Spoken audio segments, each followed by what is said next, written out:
One of the ways that you can take an ordinary life and make it extraordinary is to learn to do every single thing that you do with and for God. Raise your kids for God. Let your marriage glorify God. Let your attitude glorify God. Let God into everything that you do. God believes in you. He's got hope for you. He's got a future plan for you. And no matter how many times you've messed up, God is willing to give you another chance and another chance and another chance if you'll just be serious about your relationship with Him. And yet when God speaks to you, when He puts something in your heart, when something in the Word comes alive to you, if you'll listen to your spirit and not your head, you see things and you can believe for things that just absolutely don't even make any sense. If you do something you believe God's asking you to do and it doesn't seem to work for a while, don't give up. Just keep believing if you heard from God that God will bring it to pass and make it happen. He'll either redirect you or you just need to wait on Him. You know, if you're not believing for the impossible, then you're not open for a miracle in your life. But I'll tell you one thing, if you believe that God's put something in your heart and it stays, and it's not going away, and it's not going away, you take one step and you see what happens.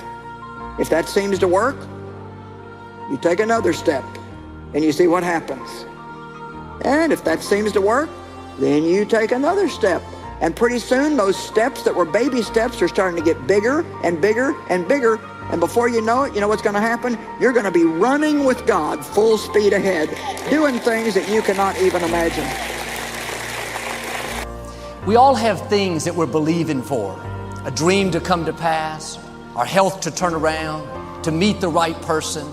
We've been praying for a long time, standing on the promises. We don't see anything happening. But what you can't see is behind the scenes, God is at work. He not only heard you when you prayed, He took it one step further and put the miracle into motion. The psalmist said, the moment you pray, the tide of the battle begins to turn.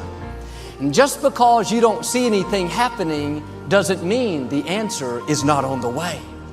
And the people that see promises fulfilled, the people that see breakthroughs are the people that keep praying, keep believing, keep standing in faith. In 1 John it says, this is the confidence we have in God. If we ask anything according to His will, we know that He hears us. Thoughts will tell you, it's not making a difference to pray. You're wasting your time getting your hopes up, believing that you'll get well. You saw the medical report. You'll never break the addiction. You've had it so long. Don't believe those thoughts. The moment you prayed, the Creator of the universe goes to work. It may not happen on your timetable or the way you thought, but He is a faithful God. What He promised you, He will bring to pass.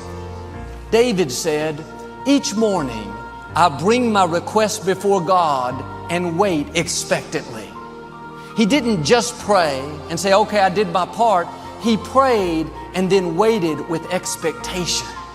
He went through the day looking for God's goodness, believing for favor, talking like it was going to happen. Not, I'll never defeat this giant. Look how big he is. It's twice my size. I don't have a chance. David had a report of victory. He looked at Goliath and said, this day I will defeat you and feed your head to the birds of the air. He expected God's favor. He said, surely goodness, mercy follows me everywhere that I go. He was saying, in effect, I know the forces that are for me are greater than the forces that are against me. What am I saying? It's not enough to just pray. You have to follow it up with expectancy, with the knowing that God not only heard you because you prayed according to His will, but that He dispatched the angel with the answer. What God brings you, it may not be exactly what you thought, the way you thought, but I can tell you firsthand, what God has in store will be bigger, better, more rewarding than you ever imagined. Don't put God in a box. You may not see how it can happen. The medical report is not good. You don't have the finances, the connections. God has ways to do it that you've never thought of. David used a slingshot to defeat Goliath. He didn't have the training, the experience, the equipment, but a slingshot with the favor of God is more powerful than a whole army without it. God knows what you need, and He knows how to get it to you. You don't have to figure out how God's going to do it. The scripture says, lean not to your own understanding. If you try to figure it out, you're going to get confused. Well, you say, Joel, this all sounds good. It's encouraging, but I don't believe it's going to happen for me. I don't believe that just because you said something, anything's going to change. Then this is not for you. This is for believers. This is for people that know God is in control, that He set the miracle into motion, that the angel's on the way. You're going to see your healing, your promotion, your breakthrough, your victory. God is going to open doors no man can shut and take you to the fullness of your destiny.